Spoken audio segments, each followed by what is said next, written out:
My name is Johnny Gray. I am Tarot Oculus on YouTube, and I am here with um, Tarot Fellow, but it's Rick. Yes, last name is Chinaretto, which is Uh, kind of, And yeah. let's see, and what grade did you learn how to spell that? I was in kindergarten Oh, actually, really? but my mom taught us how to spell it in a song. So I still, That's the cool. Chiantaretto, like, just can't get out of my head.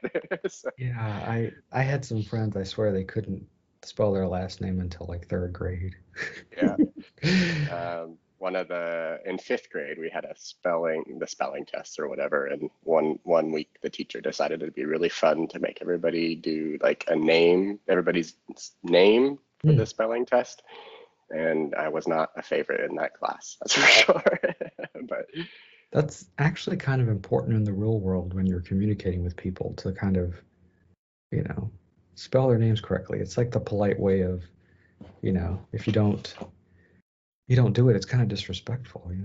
My name yeah, gets that's misspelled all the time. oh yeah, Johnny, yeah. Johnny with a Y. It's on my birth certificate. Johnny, I was named after my grandfather and my great grandfather, so Oh well, that's my name, not a nickname. you probably even get your last name wrong quite a bit, huh? Yep. People, yeah, Grey, yeah. all ways. Yep. Okay, so introduce yourself and well, I know you have a shop, but you do a lot of other stuff too. So just tell me about that. All right. Well, I'm Rick, like you just said. I go by Tarot Fellow online. My accounts are all Tarot Fellow. Website's tarotfellow.com. Um, and I am complicated when it comes to my spiritual practices, I guess. But to kind of sum it up, I try to implement things in my own life that make me feel like authentic and capable and empowered and safe. And my goal is to help others in their life journey, right? Feel those same things. So whether it's their life or their healing needs or what their romantic life's going to look like, whatever questions they have, I want them to leave after a session feeling empowered, capable, authentic, and safe. So that's kind of my elevator pitch. Mhm. So you have let's see, I guess sort of growing up, what's your educational background and how did that sort of a lot of times our educational background and what we do is different than our other side of ourselves. Like me, I'm a librarian and you know, I deal with books, but also mainly it's technology. Really, I'm like the Yeah. techie person, um, and there's no bleed over of what I do. I have my my YouTube channel, which is kind of tiny, and then I have my own things that I do. But tell me about the two parts of you. Yeah. So I definitely have always felt like my whole life I've had this really creative spiritual side, but I also have always really loved the sciences. I love technology. So my education's actually in computer science, Mhm. and I guess you can say my day job, right? Um, I am a software developer, um, and I really love that I get to exercise sort of that logical side of my brain and then turn that off and turn on kind of the creative and spiritual pieces of my life too. So I like to have that balance. And I know not everybody does, but it works really well for me. So um, I was raised in Utah, kind of from the spiritual side, I guess. I was raised in the Church of Jesus Christ of Latter-day Saints, or the Mormon Church, right? Mhm. That's kind of where my spiritual foundation, I guess you can say, started until it made me feel inauthentic, incapable, unsafe, right, and unempowered. Um, so, like, I have this very structured background, and I feel like that was just kind of the seed that just grew into this much more living, breathing sort of spirituality. Hmm. Uh, and my tarot education started 20 years ago. It was almost exactly 20 years ago. I had a friend who when I was 18, went to college, she wanted to go visit a metaphysical store, and the store owner actually handed me my first pack of tarot cards, and she said, "You need these." And at the time, as a very religious kind of person, I was just like, "Okay, thanks, that was nice." But it's interesting how that, really became the basis of, how I share my spirituality with the world, and it worked out really interesting. I'm not one of those people that thinks you have to be gifted your first deck, but in my case, I actually was. That's very cool. So two things.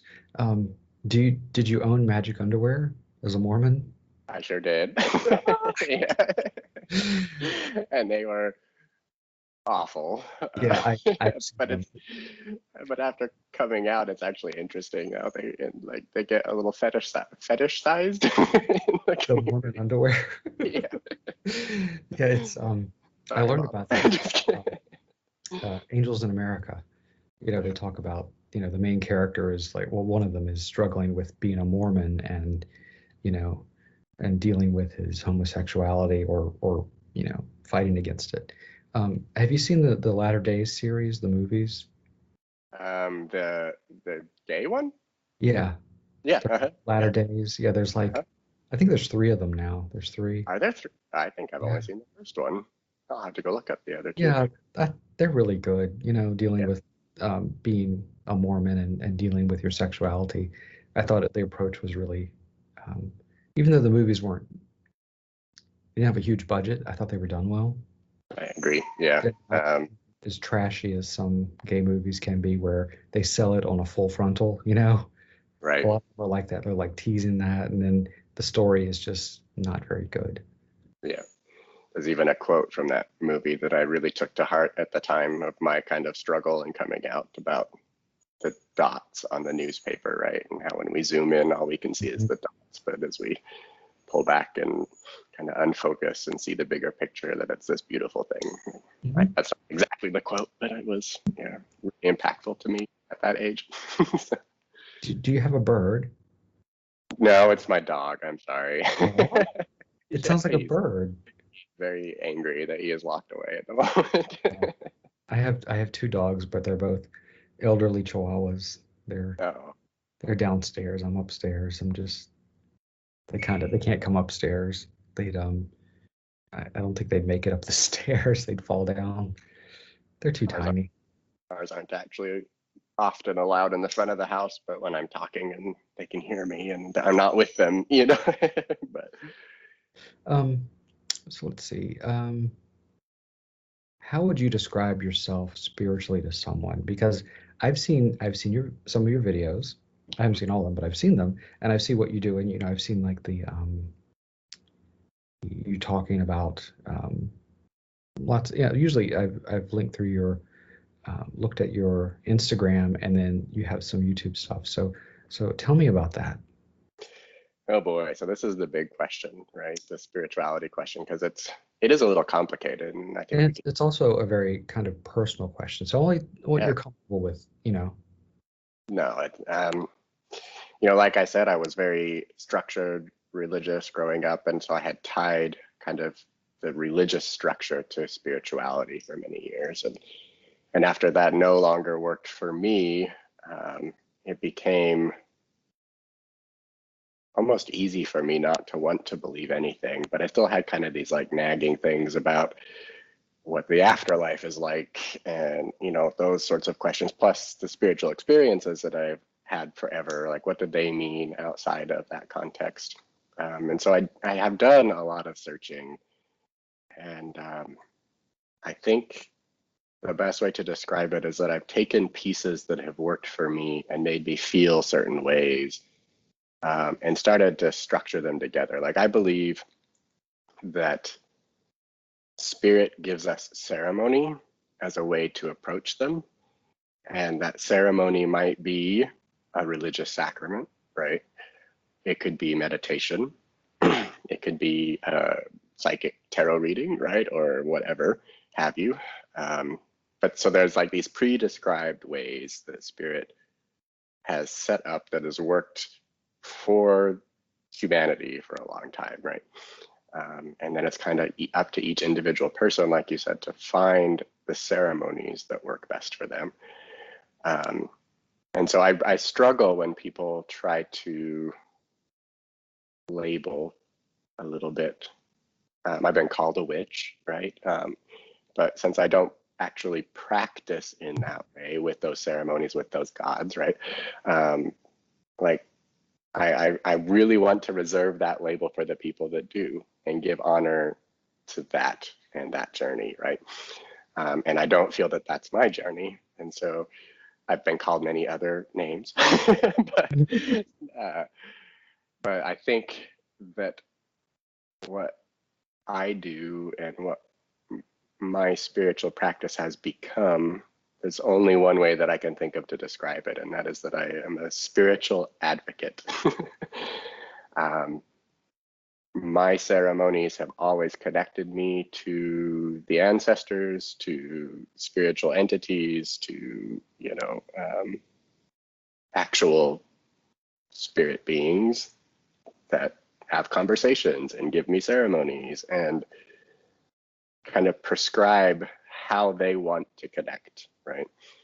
And as part of my personal medicine or my personal work that I want to kind of get out there and give to people is, when they come to me and they're struggling with either things that they're seeing or things that they're feeling or spiritual ceremonies that aren't working for them anymore, like to listen to spirit and translate that for that person, because that journey is not going to be my journey, right? I can't give them my journey. That's just not going to work. But their ancestors, their spiritual team, right, knows how they want to connect to that person. And so that's what I try to do in my spiritual work and how I would describe my personal spirituality. So, kind of being reflexive, you really believe in spirits and ancestors as guides. What about some people go so far as say guardian angels? Sure. Do you, would you do you think that's a term that could be used for a lot of things? Again, for me personally, I would see that as a particular label given to a particular entity that has a particular work to do. And I don't know that that makes them any better or worse than any other entity. And, because again, just like we have our own spiritual journeys, I believe that those spirits do as well, and their own purposes and their own medicines or lessons or teachings to share. So I'm definitely not opposed to somebody saying, well, what's my guardian angel say, right?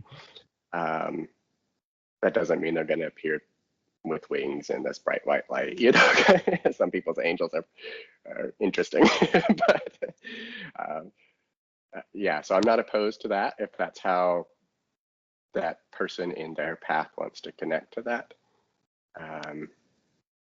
I don't really subscribe to the label, to the word myself. I just prefer, again, there's this like really weird authenticity piece where I almost feel like if a spirit came to me and when I'm an angel, right, then that would be inauthentic. Mm. At least in my path and the way that I've connected with spirit. Along the same lines, do you believe in evil and that there are malicious entities in the world that are meant to do harm? I definitely believe in vibration and high vibration and low vibration, right? And I think that emotions like anger and frustration and depression, like all have a vibration that would be perceived as being negative. One of my favorite things that I get to do on occasion are house calls, right? When somebody has a haunting or whatever, and to go in and like find that entity and hear their story, right? And I have never personally met a demon. I have definitely had spirits attempt to project a demonic form. I've got quite a few stories, depending on how much time you have. Well, But how in, about, well, tell me one that really that comes into your head like right now. yeah, that's easy. So in my own spiritual journey, at one point, I was traveling for work, and I had a mentor of mine who said that there was something following me at the office. She's one of the most gifted mediums I've ever met. She does all of the, TV shows and stuff. Um, but I got It's home not and Michelle, started. is it? No. Oh, I love uh, Michelle Belanger. I think she's great. yeah. Um, oh, that'd be cool. but um, but when I got home, like I started having weird things happen in the house. Like the dog wouldn't cross a hallway. Like I had to carry him out to go to the bathroom because he was like terrified uh, like. And then my husband was leaving on a trip and he was gone and I was in the house alone. And I went to get in the shower. Um, and I heard I had a spirit room set up, right, for my readings and whatnot. And I heard stuff going on in that room while I was getting ready to get in the shower. And I had a picture that I had on my wall fall off the wall. And from the bathroom, I could see into the doorway of that room, but that was it. And I saw the picture slide across the doorway and then slide back. And it ended up under my table. There's no way it could have fallen off the wall and gotten under the table, like, you know, physically impossible. Um, and so I called this mentor friend of mine and said, I've got something in my house and I don't know what to do about it. And I've tried smudging and all it does is laugh at me. And I've tried, and she goes, oh, some of these things have to be crossed over. Um, and so like I went weeks without meditating because every time I went to meditate, it showed up and it interrupted. And I kind of felt this little prodding from one of my guides. And she said, you set up this space to do spiritual work. You don't get to decide which spirits get to sit with you. And I was like, ooh, okay. So I went into the room and I sat down to meditate and the thing showed up and I said, just what she said. I said, if you are here to sit with me, feel free to sit with me, but I'm kind of done with you throwing things around my house and trying to get my attention. So whatever it is, let's work through it. And this entity that all I can describe, big black shape, red eyes, typical kind of demon symbols, right? Came into the room and didn't sit with me, but sat on me. And I could feel its weight. And then it just got up and it felt like all of the fear that I had about doing spiritual work from my religious past and the idea of demons and the idea of Satan, right? All of that kind of icky things that were holding me back came up with it. And then it left. And I have never been afraid since that point forward to walk into a house where somebody's experiencing something negative because it's like it taught me this lesson about fear and about vibration and about like whatever it was, and it took it all with him. And it was probably one of the most pivotal unblocking experiences like of my spiritual career, right? Yeah. So, Yeah, it that would change a lot of perspectives, especially if it did end up sort of helping you ultimately. And exactly. it's like, why did it come around? You know, did it seek you out? Did it know that you needed something? And it got your attention, definitely. Um, oh, I can't hear you. Your sound. Oh, Sorry. oh, Now, yeah, I good? can hear you now. Okay, all right. I really do believe that the work that I need to personally do sometimes gets into those lower vibrational spaces, right? And that I needed, and it knew I needed, and my spiritual team allowed it, right?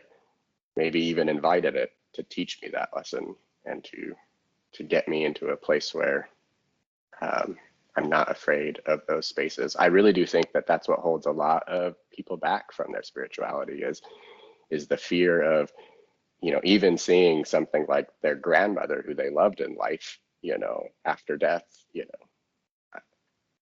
is scary to some people. And that fear holds them back and keeps them kind of contained off from the vision that they could have and can develop. So, yeah, big deal. So, in stalking you online and finding your Twitter, which you don't really Mm-hmm. use that much No. anymore, uh, you've written some novels, and you quite a well. How many did you write? So I have 3 novels and 2 short stories Okay, published. Yeah. Mm-hmm. and you can get them on Amazon. They're available for Yeah. your Kindle. So, when did you start writing? What inspired you to write? Will you continue to write? Well, it probably won't surprise you that my writing has to do with spiritual subjects, right? I really love mythology. I love kind of this examination of religion and spirituality. And so I think that writing started for me as a coping mechanism as I was trying to understand my own spiritual place and my experiences in the world. So my very first book that I ever had published was called Facade of Shadows, and it's a vampire mixed with Egyptian lore novel. And I wrote it when I was 16 in high Wow. school. Yeah. Wow. And it was published by 18. I was 18, I think, when it was published first.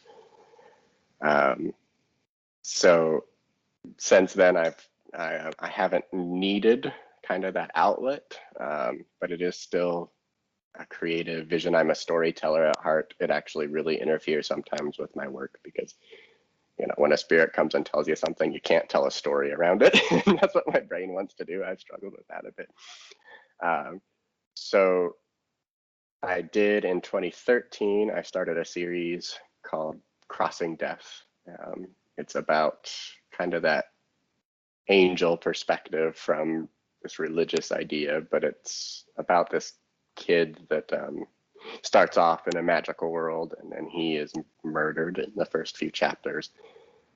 And instead of staying dead, he wakes up in Los Angeles in an orphanage in our world. And so it's kind of like a reincarnation kind of thing. And then it's kind of his quest to find who he is and his spiritual place in the world, and especially in this world that doesn't have the connection to nature and magic that his did. So 2 books of that are finished. I have been meaning to get the 3rd one out for years. It will happen. So I am still writing, but it is definitely, again, not as needed for my own kind of mental health. Mhm. And it's also not such a priority, kind of my spiritual work and things have come first. So What are some authors that you really enjoy reading, but also they like, if you had to like your top 5 authors and books, what is it like? oh boy. So when I was younger, and I still absolutely love it, L.J. Smith, she's pretty popular for the Vampire Diaries and some others, but she wrote a book called The Forbidden Game, which is one that's probably not so well known in her repertoire. But it is my favorite book of all time, probably still today because of the nostalgia, right? I also really like Nancy Kilpatrick. When I was this 16-year-old trying to figure out my way in the literary world, she was the first like real author, right, to be willing to blurb my book.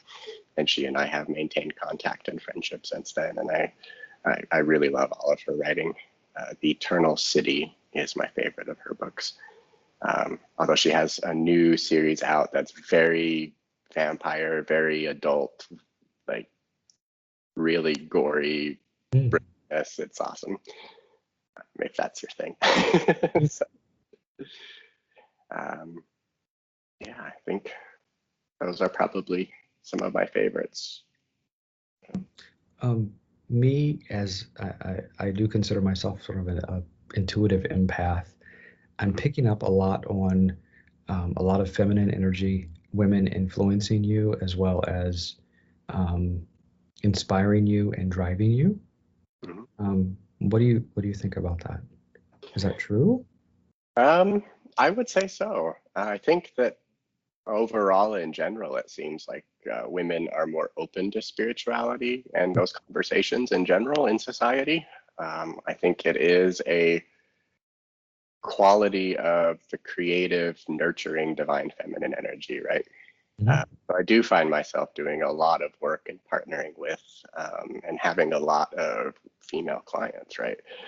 Um, One of them that you kind of brought up about my website on one of your last YouTube things, which I saw. Thank you very much. uh, the emotional empowerment box, Yeah, right? yeah, yeah. With Uh, Holly? with Holly, yeah. And Yeah. Holly is, uh, so my husband and I lived in Costa Rica for a few years and moved back in 2018. And we went to St. George, Utah. And as I kind of Googled who the spiritual people were in St. George, Utah, she popped up. Mhm. And I watched one of her videos and I'm just like, ooh, I'm totally gonna just like voyeur out watching her stuff, right? You know, like she's brilliant or she's fiery, she's great. And then we became like really, really good friends and did this business together. She was telling me one day, she's like, she does emotional healing in Mhm. particular, right? That's her specialty. And one day she came for dinner and she's like, I've been wanting to do these like kits, these things that I could just in a session, because everybody comes to me about, when their heart's broken. And I wish I could just give them a kit and said, here's your broken heart kit, right? And she goes, but I don't have a supplier. And I went, how funny. I have this store. Like, and I've been needing to like put these like groups of products together to like for specific usages and it just works out perfect. So um, uh, 6 months later or so, we had the business up and running. So So it and was it's still going. yep, It, yep. it's a subscription service? It is. You can buy the box individually, right? But Okay. you can pause the subscription Okay. anytime that you want. The idea is that you look at the emotion for the month coming up, and if you Okay. say, "Oh yeah, I need help with that," then you keep your subscription active and you let it bill, right? And if you don't, then you can wait and then regret. A lot of people do that, and they're like, "Oh, I need to buy extra boxes." She does have. We have 4 kits that are like our core kits. Okay. They're protection, abundance, creativity, and heart healing that you can buy anytime.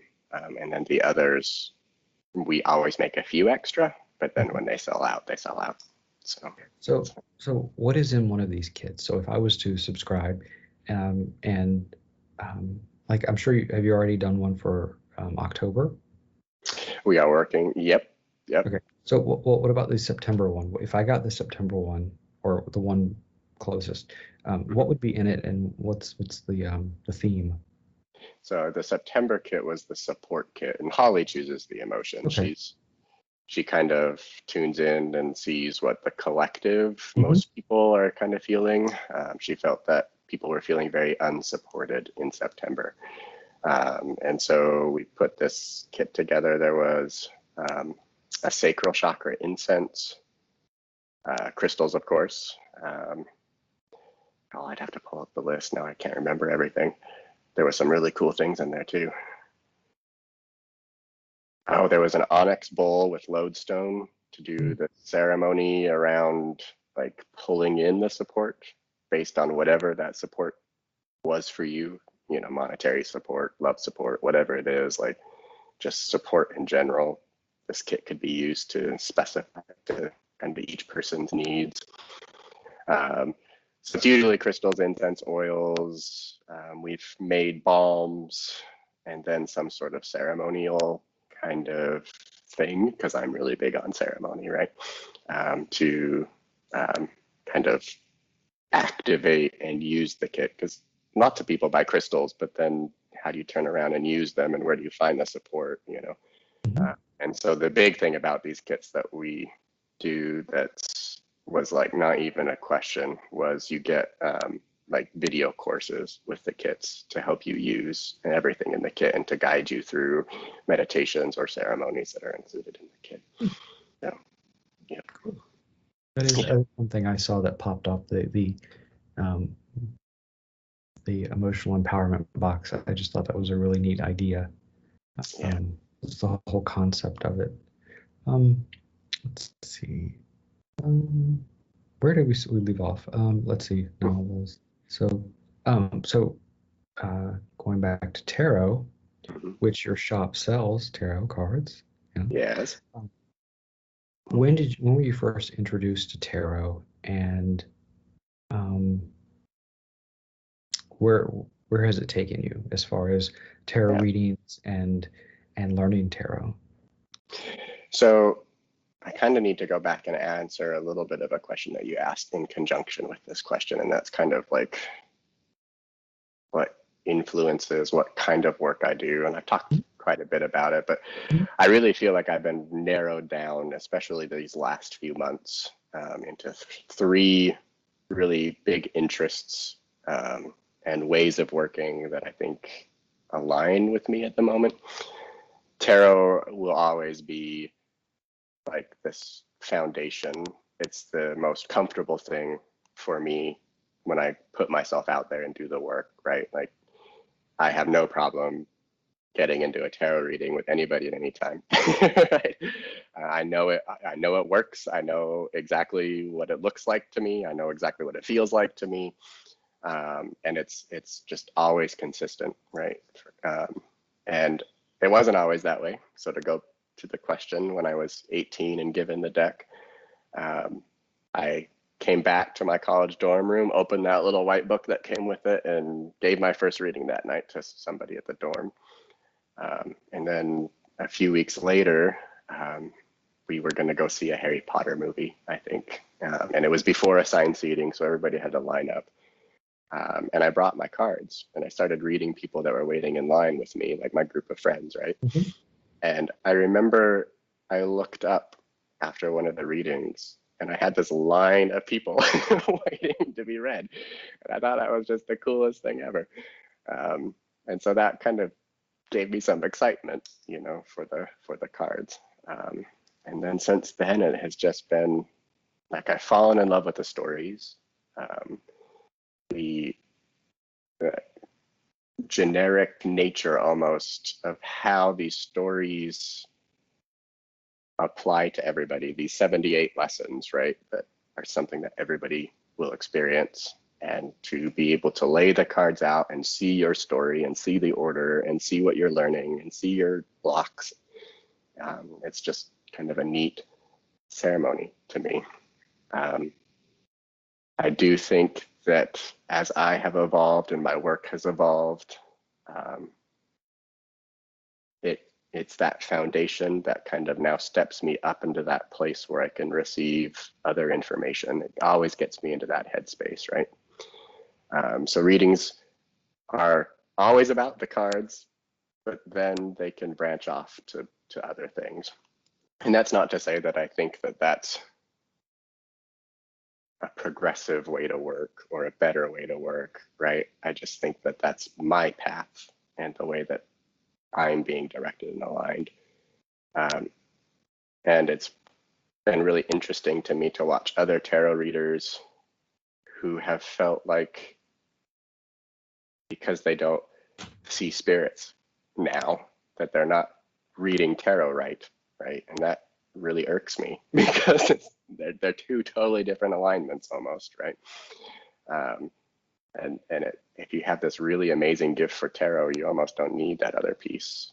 Um, and so, yeah, that's kind of how it began. And then I started getting into the healing and working with Holly and sound and drums. And then I was introduced to crystal singing bowls, which has now become a big piece of my practice. Um, the alchemy bowls in particular that aren't just crystal, they're mixed with other Mhm. earth elements, right?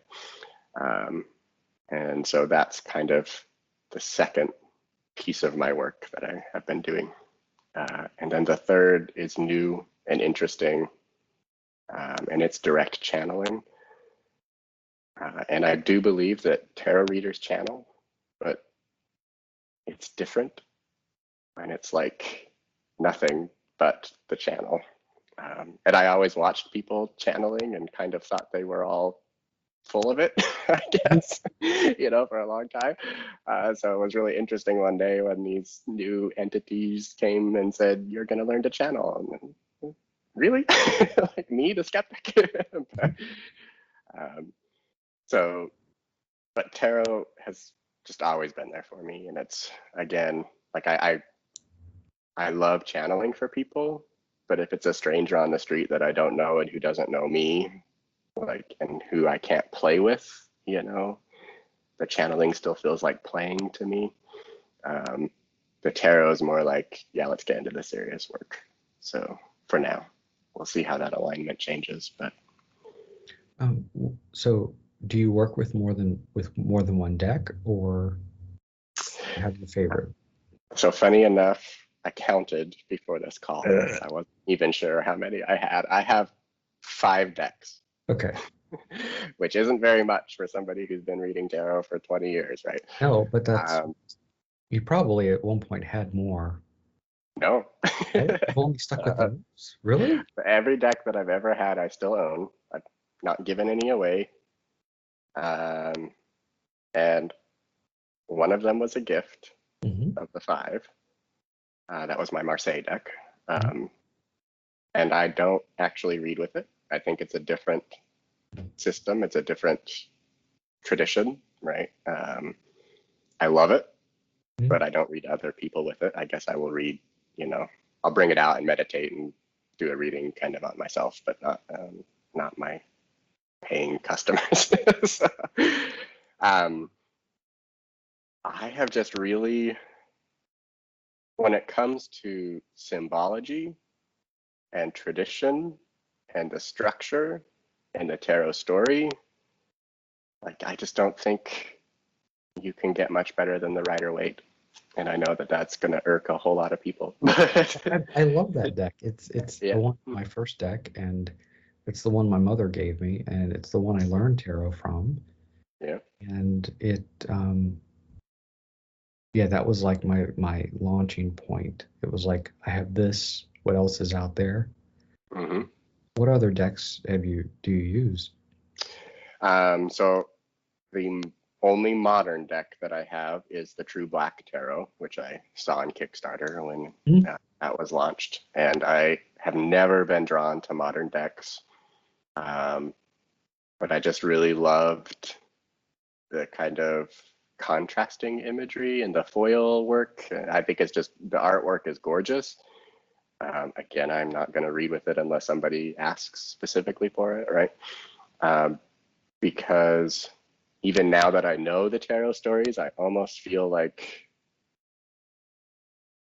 it's missing the history of the symbols, I guess. And I think that's a problem with a lot of modern decks. And again, I know people are going to hate this, but this is my personal opinion, my personal path, like we've talked about, right? I will not tell you what to do with yours. And then I have the Marseille, like I said, and then I have the St. Jinx Arcana, the big gay deck. Hold on, St. Jinx. Was Yeah, it it's something else, or is it just Saint? Is it the divine masculine? Yes. Yeah. I intentionally did not get that one because I did not agree with the body types depicted. Sure. They all look like Herculean, like Adonises, and I didn't think that would help me or anybody else as far as body image goes. I'm kind of skinny average. I don't, I'm not very muscular at all. I know you're tiny, but I just, and it was a little too, I mean, I'm not a prude at all. I mean, I love seeing nudity in decks, but it just, the gay tarot, which I have, the Lo Scarabeo one, even though I don't really like it, that's more in tune to diversity of people and types of gays. You have, sporty twink, you got, macho guy, you got, daddy silver bear, fox, whatever. It's Right, about right, these types, not these over sexualized, masters of the universe beefcakes. right, right. So it didn't really do anything for me as far as I looked at it and I'm like, No, I not, get it. And actually, I can have much conversation about that too, um, and kind of my own personal feelings on it. I really did get it for no other reason than the hypermasculinity yeah, community. You know very what I hyper mean?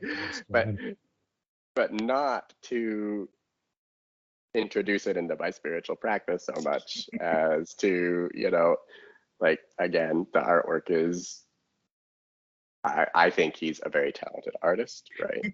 I know that we could argue that he should be more inclusive, but I do actually think that there's like, anytime one of the energies is off, whether feminine or masculine, it enters that toxic state, right? Mhm. And I don't want to be afraid again of seeing those vibrations in myself. And again, I'm only talking about myself here, right? And examining kind of my own hyper masculine wish list, I guess is how I would put it, right? I don't want to shy away from that kind of shadow work almost. Um, and I just found it really fun. I've only had a few people request readings with it. Um, but again, I still struggle with that same sort of traditional structured imagery Mhm. and the history. Like I don't love the Rider Waite imagery in terms of how it was necessarily drawn. I've heard people be like, "Oh, it looks like a kindergartner's crayon project," which I think is absolutely horrible. But at the same time, I get kind of like people wouldn't love the artwork, but in terms of how much of the story of the card was able to be captured in that artwork, yeah, there's only one deck that I think rivals that in my view, and that would be the Thoth deck, which is the other Ah, one that I have. Yeah. that's that's such a complicated deck, and I Uh, only do readings for myself with that deck because I just don't feel confident enough to. I mean, the deck is amazing. I used to think it was very dark and evil, but it's not at okay. all. It really isn't. If you understand it, it's not.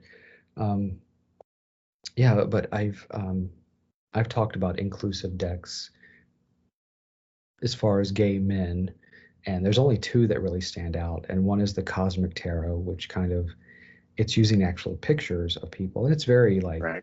of a little dated with people with piercings and tattoos, but it has three sets of lovers cards, two lesbians, two gay men, and a heterosexual couple. And the gay tarot, the Los Scarabeo, I'm not too fond of the artwork, Mm-hmm. but it is there. Um, and it does really sort of go towards caricatures of gay men, uh, Mm-hmm. like stereotypes, but also like what other people think of it.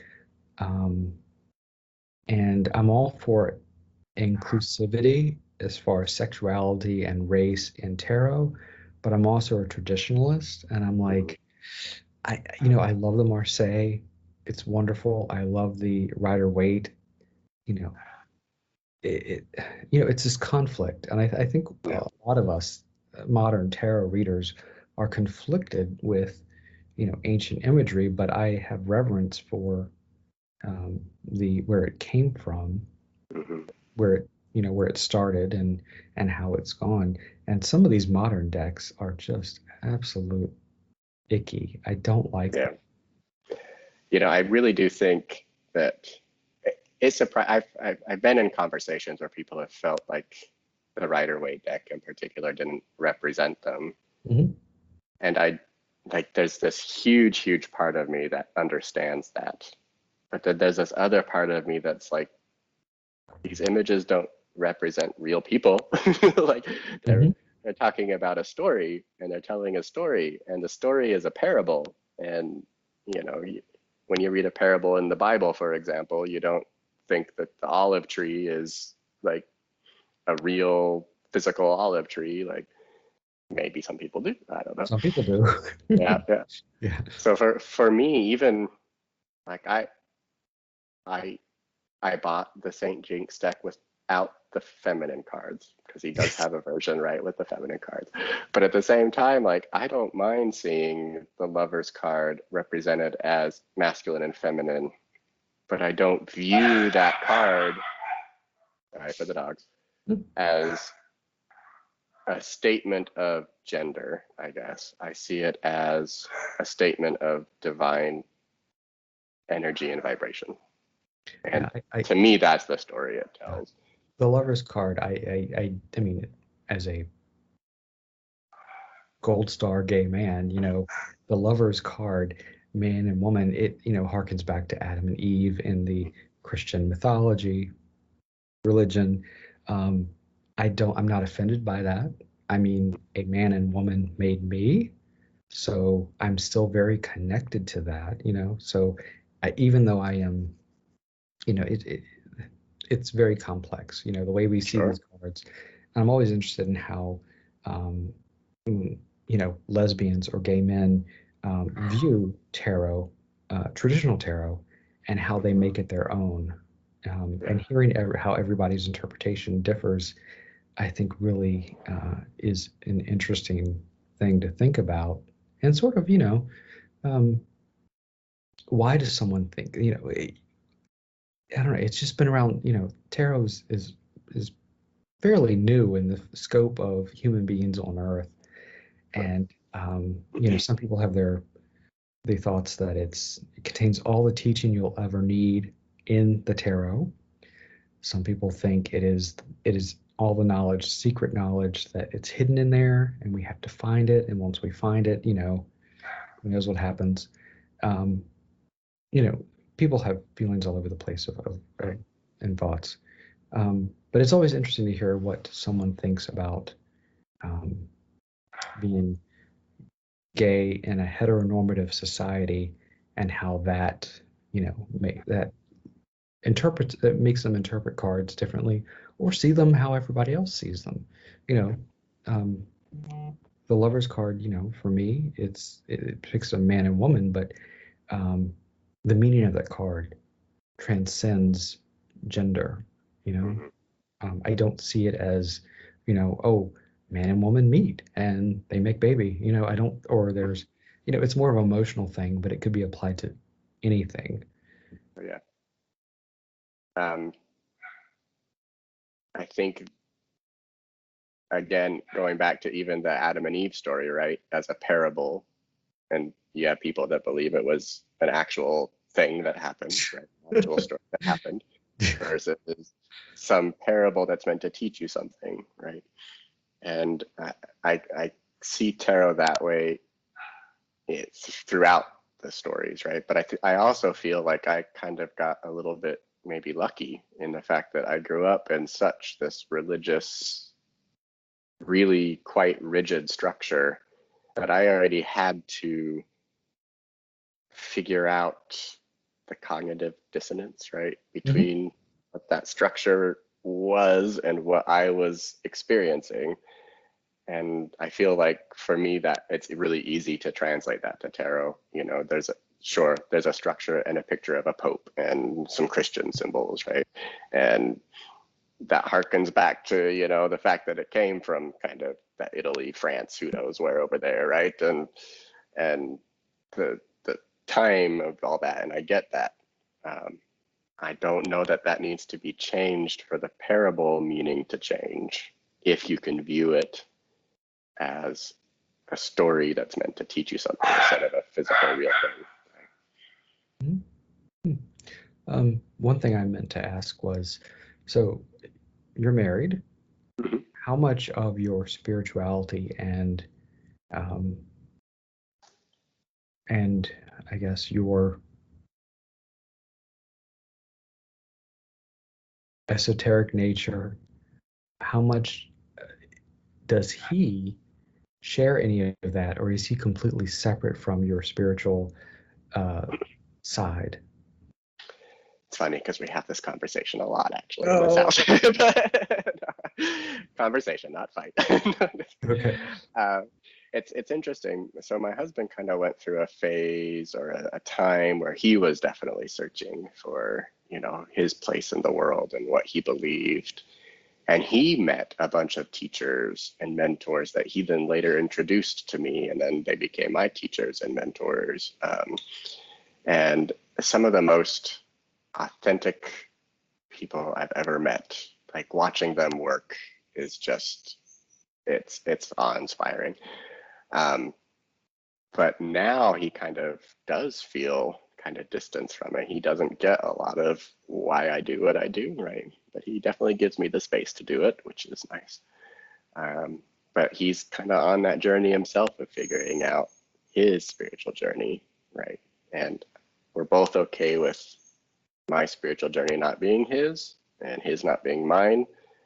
Although because we are married, like it does feel like being involved and present and holding space for, I guess you could say, is important. I don't want to feel like when I go to do a sound ceremony that I'm leaving him at home, right? I don't want to feel like I'm choosing between him and my spirituality. And sometimes it can feel that way. And I think a lot of people understand that. But it's just about figuring ways to integrate and be there for each other, at least to me. How about you? What about you and your husband? Or, We share nothing spiritually, really. yeah, It's yeah. it's definitely a divide, but it doesn't cause any friction. It yeah, he has no interest in tarot. He he grew up in like a Methodist church, going to church, every Sunday. And then when I met him, I was 18, he was 20. Um, he was still going to church, but then when he went to college, he stopped going to church, and we didn't really talk about it. And he'd go to church once in a while or whatever. Um, and I never really grew up in the church. I was never baptized. Whenever I went to church, it was with my grandmother, who was Catholic, and I was like in awe of the Catholic Church. I was like, oh, it's so rigid. It's so look this, the whole ritual. It's like, oh my gosh, boy, how strange and wonderful compared to a Baptist church. It's so different. Um, and so I've really been spiritually stunted for most of my life, to be honest. Not having anything, but being fairly pretty much an atheist, to be honest, and avoiding anything spiritual. But the older I get, I'm 42 right now. You get that. Uh, it's almost like there's that quote that's like, religion is the stuffed animal for adults. You know, Yeah. um, I used to like swear by that, but you know what? There's something else. You need to have something there, if even if it's your own thing, your own ceremony. You kind of need that to be healthy emotionally, but spiritually as well. I think that we're all spiritual to some extent, even if it's just a ritual of. For me, I've never told anyone other than this, other than my husband, but every Friday I use the same spoon. Oh, wow. It's a Yeah. ritual I have. It's a spoon that I actually brought from my home, um, when I was with my mother and my stepfather. I brought it with me, and it's different than all of our other spoons. Nothing special, just a spoon. And it's been through. We lived in the apartment. We lived in a house, and then last year we moved into another house. And every Friday I get the spoon, and I'm like, it's my Friday spoon. It's my ritual. It's. I feel like if I didn't eat cereal with that spoon that day, um, something's missing. It's not bad, but if I Mhm. do, it's reaffirming. Um, one of the most interesting things I've heard, as far as spirituality and people and family and who you love. Um, a woman, her child died, and they were cremated, and every morning she would eat some of his ashes, Oh, wow. until they were all gone. And she felt that was fulfilling a need in her. And I'm not one to judge. Who's to say I wouldn't do it either if I had kids? I don't want kids. Mhm. But it's sort of a thing you do. I mean, that's just one of my, the spoon is just a small, tiny example. I have other things I do. Right. Um, and, for me, it's like it secures me down. It helps me be grounded, but also, um, I don't know. It is for me that spoon is if I guess anything can be spiritual. One thing when my grandparents died and I was in charge of their estate, there's several things I got from their house, but one of the things was the vinegar cruet. That was whenever I went to my grandparents and we needed it, it was always on the table. They only had one, this vinegar cruet that held the vinegar and was stained from the vinegar on the inside of the glass. Oh, wow. And I have that in my china cabinet now because it's so special. And I remember that, oh my gosh, 6 years old up until I was 15, 16, that sitting on the table. Sometimes I'd use it, sometimes I wouldn't. It's chipped, it's not perfect, but to me, it's a spiritual object. Yeah. Uh, and I will not use it as a cruet. I don't want anything to happen to it. And, it's those things, little things, I think, become my spirituality. All those little Yeah. things that I do. I have a lot of, my people that came before me, I've done a little bit of genealogy. I'm not too big into it. um, to look at people in my past and be inspired by their stories about how my great great grandfather was a tailor who would make suits. I sew, I like to sew, um, and I feel like I'm influenced by that. My great grandfather raised birds. I've raised birds from eggs. Um, and I feel like I'm connected somehow, and they do guide me. They guide who I am, Yeah. and sometimes I think I do think they look out for me and that they provide guidance when I need it. Um, and if that's something I'm making up in my head, I don't know.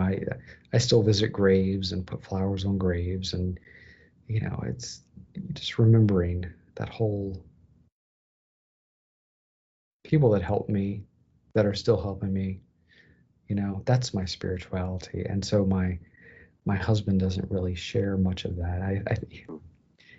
I I say sometimes he's rather robotic as far as he really holds in his emotions and very, very rarely lets them out. Um, but we've been together, I mean, let's see, 3 years married, but 23 years. Oh, wow. Yeah. Yeah. Sometimes I think maybe I should have waited and like dated quite a bit before I think we all think that. I know it's like, and there's all types of relationships, Yeah. Um, they're I swear the problem with being a gay couple, you meet other friends and a lot of other couples and they don't work out. You see them, two of them get along, but two of them don't, or they have nothing in common. It's really difficult as a gay couple in just trying to make friends, and it's I think it's hard as a gay man to make friends because Yeah. being a gay man, I mean, you have your libido on one hand, which is a real thing, but you also have this need to connect to people, and a lot of times they don't jive, Right. or if they do, it's emotional, and then it gets complicated, and we've all been there, Yeah. You can love someone but can't live with them, right? So, yeah. or you can be desire someone and want to be with them, and you have no connection whatsoever. Um, yeah. um, okay, let's we'll circle back. All right. All Um, this is right. about you, not me. Um, Well, I'm going to so interview you next. So, I mean, feel free. So Tarot Fellow is your online shop. uh-huh. When did you start the shop, and what was your motivation to open it and doing it? Yeah. So I had a first iteration of it. It was called the Falling Moon. That was my first shop website. I had some database corruption I'm a software guy, right? I should have Yeah. known. But I think it kind of was a not yet message, right? Hmm. But I really did open the shop not because I want to sell stuff. Like I don't, I'm so bad at even telling people that I have a shop, right? Like I'm so bad. But what I did open it for was I had, again, I was in Utah, right? The whole state is very Republican, very religious, right? And then you have this undercurrent, these people who are discovering themselves and their path and seeking out answers, right? And then they would come to me and I would share some things. And some of those things might be, well, I understand you're struggling with your religious faith. You can own a crystal and not be breaking any of the rules, right? So it really became a need to be able to refer people somewhere where they could buy the things that they needed to kind of play with energy and spiritual work. But even I struggled. I got interested in Lenormand, right? Hmm. And I went to go find a Lenormand deck, and it took me 4 shops before somebody finally said, "Oh, there's only one shop in the valley that carries a whole bunch of decks, and they're way back." So it just seemed like I was always referring people, and then they had to chase things, and then your motivation for it kind of dies out, right? I work with the 4 sacred medicines: the sage, cedar, sweetgrass, and tobacco. Finding cedar was challenging. The only place that I knew would reliably have it was the Native American trading post in Salt Lake City. Sweetgrass again, and so I needed not only a place to refer people, but distributors that I trusted. There's so much fake, knockoffs. I'm shocked at the deck reviews I see on Amazon about cards cut in half and just these sellers that are flooding the market with fake tarot decks, reprinted, whatever, fake crystals. It's Moldavite. Like, chances are you got green glass, but that's okay. And that's Um, expensive stuff, that Moldavite. yeah, that's what I tell people. I said, if you didn't pay a whole lot more than you thought you should have had to, It's not then mold. it's not Moldavite. Yeah. Um, I actually don't sell Moldavite, but that's because sourcing it is so hard, right? Um, and so I wanted a place where I could send people, but then now from then till now, I reopened in 2018. And then now I'm really struggling with, there's so much, like I've got, 7,000 products on there, but that's because I don't want to dictate people's spiritual path. Mhm. If they're Wiccan, then I'm going to talk to you about that. And we're going to honor that path, right? If you're Christian, I'm going to work with that and honor that path. If you practice voodoo, I'm going to work with that and honor that path. And so I have all of these products across all these different paths so that hopefully, no matter what the path is, somebody could find what they're looking for there.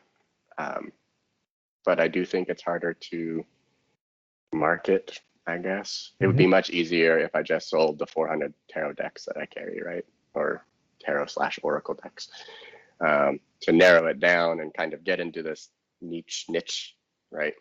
But I just can't bring myself to do it because then I feel like I'm limiting people's path. And if the point was to refer them to somewhere Mhm. for their path, but I gotta honor that. And that's been kind of a conflict that I'm struggling with it. But yeah, that's why I opened it. So 2 related questions. One, this week, you mentioned lapis lazuli, Mhm.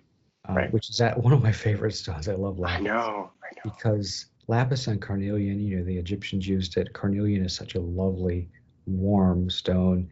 Lapis, you look at it, you see the night sky. It's just, the Yeah, it's the Starry Night painting in a stone, right? it's Yeah. beautiful. Yeah. Um, So you chose not to try it. You don't want to sell that because it's questionable of its origins. So it's not carnelian, it's Oh, Caribbean calcite. yeah, Yeah. Hmm. yeah. Yeah. Um, but you didn't you mention something about lapis? Lapis and Caribbean Yeah. calcite. Yep. Yes, because they're considered conflict from that area. It's yeah, and Yeah. it's hard because I know a lot of lapis comes from Afghanistan. There's a big mine there. Hmm. A lot of I lap. don't know. I don't know where else it comes from, Yeah, I actually. So don't if you, either. yeah. So if you know, like, the thing that really irked me was that I found out that it was being exported to Pakistan and Hmm. then being exported out of Pakistan as Pakistani, right? Um, and then I found out that my distributor gets it from Pakistan. And I like, again, I don't judge. People can do what they will. Like I respect the stone. I love the stone. I understand that bringing that stone in and having it do good things may offset, you know. I just felt like for me personally, I needed to. It was interesting because I was having a meeting with my spiritual team about it, right? And they actually said to me, "You've never sold any." And I said, "That can't be right." But I went back and checked my orders, and I have never sold lapis lazuli off my site. And so it was then kind of easy to just be like, Mm. wow, was I really holding on to this because of some almost profit? Like, oof, yeah, it felt bad. So I decided that I would remove it. I've, I've sought out lapis quite a bit, and there's different grades of lapis. A, double A, triple A. Quite a bit of it is dyed blue. You got to really watch that because a lot that you get is the blue jean color. It's white in it, and that's not the most desirable. But Yep. people will dye it. And I've even gotten where is it? I have a little scarab that's looks like it's lapis, but it's very light, and Mm. it's almost ground up lapis in resin, and it's yeah, I got it from an Egyptian store that opened, and they said, "Oh yes, it is lapis. It is lapis." Well, yeah, it's lapis, but it's just not naturally cut stone. It's Right. resin with lapis in it. It's just, kind of gross. I still have it, but it's you can tell. It even has bubbles where it was in a mold. It's like, Oh, yeah. Yeah. yeah. Oh. The same places that hawk the real amber, they say it's amber, but Mm, it has like these unidentifiable things floating in it. I mm, love amber. Real amber is wonderful. It's warm. It's light. It has really nice qualities to it. Um, but the other thing about your shop is I've read all the comments and things about your shop to be informed, and one of you responded to this one. They said, "Well, it would be nice if you had things in stock." yeah. And Yeah. you know this, a lot of things, they come in and out, and they're like restocked on September 29th. So tell me about how things are stocked and the availability versus, things are not there, or why not? Like, I think the Right. person said, like, why don't you just take them off your site, if they're not Right. available? Right. So talk about that. So the distributors that I use are kind of small companies, right? I wanted to support families. I wanted to support the little people, the little businesses, right? Not go like to new age for my sage, right?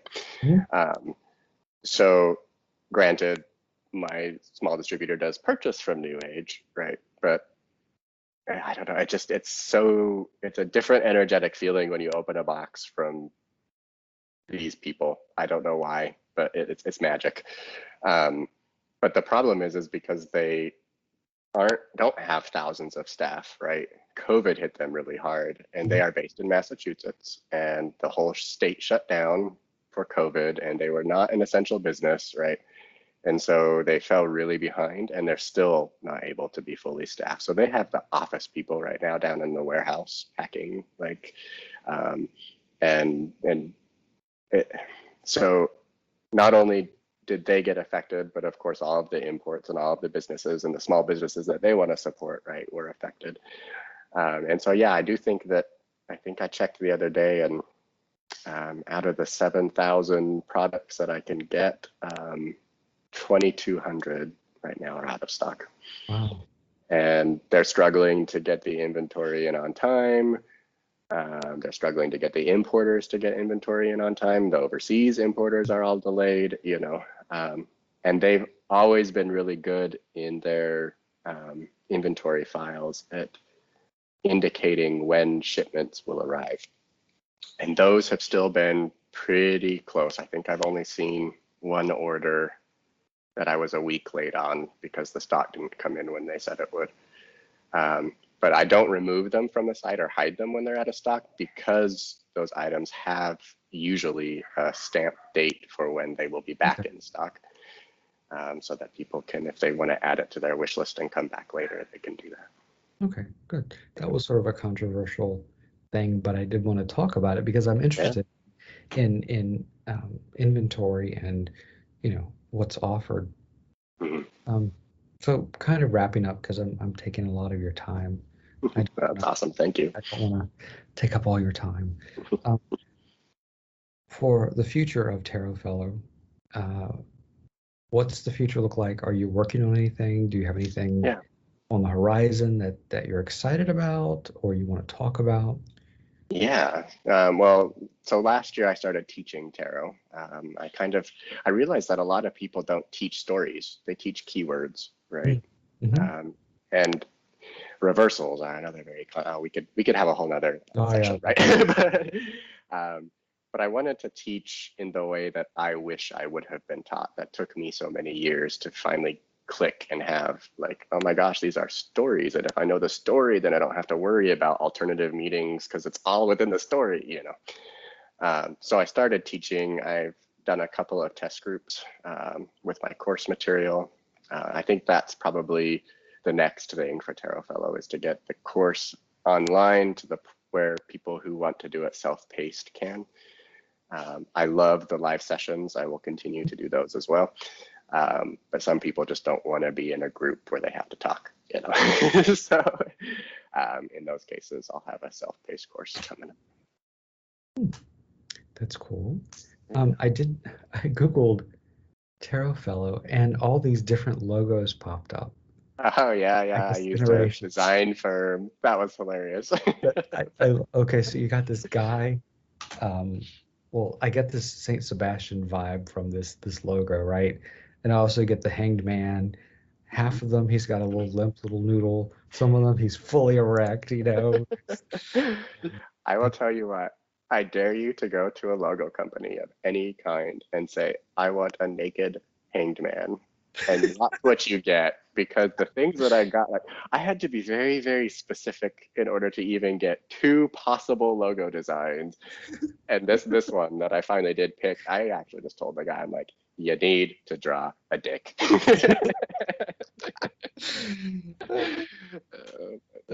love that. It's just great man hanging there. What inspired the logo? Like what? I wanted. I knew that the T in Tarot Fellow, I wanted the Hanged Man card. I wanted that kind of feel, but I also wanted to be a little kitschy. To me, the spirit world is a little kitschy.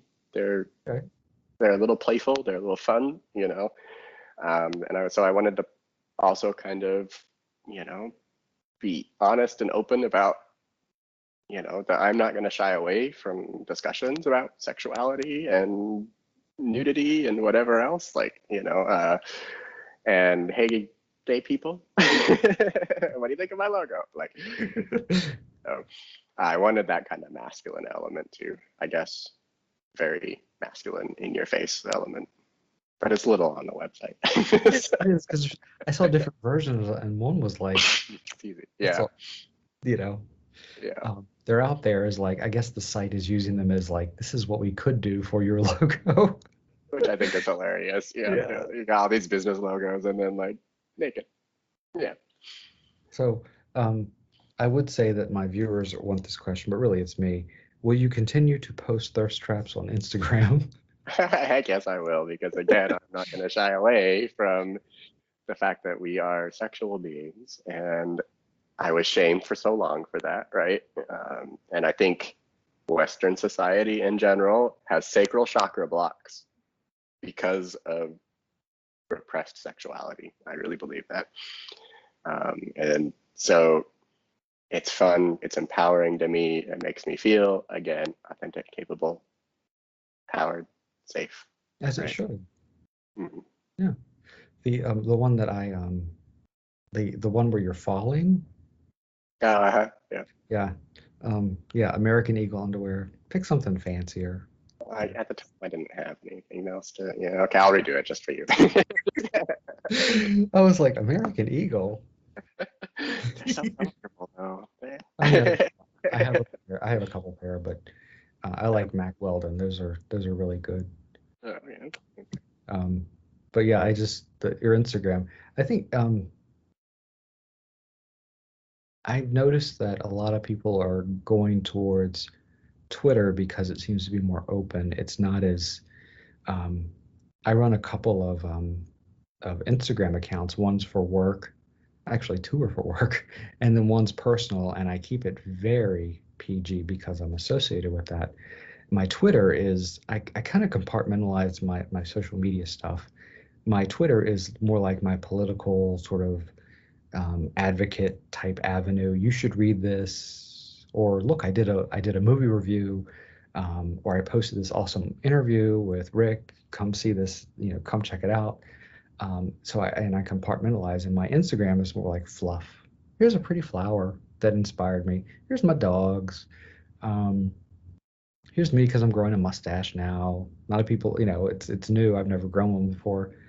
Things like that. And then YouTube is my sort of I've been doing, I cover a bunch of things. Mainly it's tarot reviews, tarot flip throughs, interviews with creators and people and the like. But recently I've been doing stuff about Physique Pictorial, the Bob Miser AMG, Beefcake magazines, because I do love that sort of the whole gay history of closeted men being drawn to athletic and posing straps Yeah, and yeah, the whole story. And I really kind of I feel that. And also photography, like I love vintage cameras and I take my own photos and develop them. And so I'm yeah. not as good as I'm getting there. I'm it's a journey, just like tarot. It's a journey, Yeah. taking photographs, but also using these my vintage cameras that I've collected over the years. Um, Wow. and so I try to make my YouTube channel just things that I know people come for the tarot, but hopefully they stay to listen to my voice. I've been criticized about my voice, but also um, really like people have like, wow, your voice is so soothing. You should do ASMR. Right, I right. tried that and it wasn't very successful. Huh, Um, I am a librarian. I have a library voice. huh. That's my vocation. I've been in libraries since I was 16 years old, working in libraries. So um, that's just me. Usually when I do my videos, I have to like make my voice. I have to like +9. Yeah, yeah, yeah. But yeah, it's anyway. But yeah. So I kind of compartmentalize my social media things. But your Twitter one you were using to promote your books and like Yeah, talking about authors and stuff.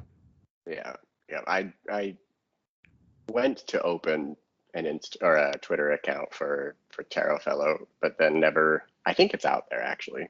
I don't, but I never really got into Twitter. Um, I really do love Instagram for the visual Yeah. kind of act. I get that, sure, it's censored and can't, but I don't know that I would post OnlyFans content even if I could. So You just subscribe to it. You don't. yeah, right. Pay me. Just kidding. No. Yes.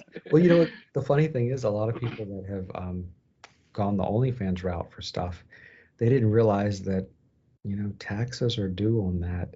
People have bought houses and cars, and they're like, "Uh-oh, I got it. Nobody I taught me wasn't." in school that I need to pay 33% almost in Yeah, taxes. exactly. That's, Yeah, they've spent all the money, and they're like, "I don't have any savings.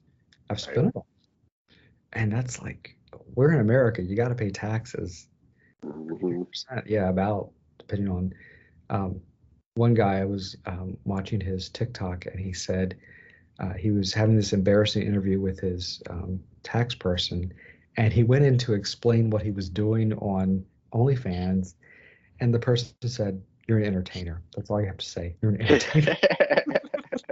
He's like, I didn't have to go into depth. No. I Uh, didn't have to say I was selling used socks. No. You know, I'm a clothing distributor and clothing a distributor, vintage you know. store. Yeah. Well, I think we should wind down. I appreciate you sitting down with me and talking about you, Well, but thank you for also having me. Yeah. Tarot Fellow, the entity, and the shop, because I know the shop's important, and I think it's important. And you were so nice to gift me with objects. I have some. Yeah. I have the selenite. Selenite, yes. Selenite's one that I really struggled with and didn't like to begin with, but now I kind of love it. So it's one of those that grew on me. Yeah, I've always I remember being exposed to it in like eighth grade geology, and my teacher had like samples of minerals, and I'm like, what is this? It's like lenticular. What the heck? Hmm. And you're like looking through it, and it's like, what does this? Right, right. Like it was magical. So it's very cool. It brings back memories, and um, I don't know how to use these though. I'll just hold them when you meditate, or when you. I guess you could hold one in one hand and your spoon on Friday with the other. That would Okay. work. Well, thanks for sitting down with me. I appreciate You're it. very welcome. Thank And you for having me again. of course. So what I'm going to do is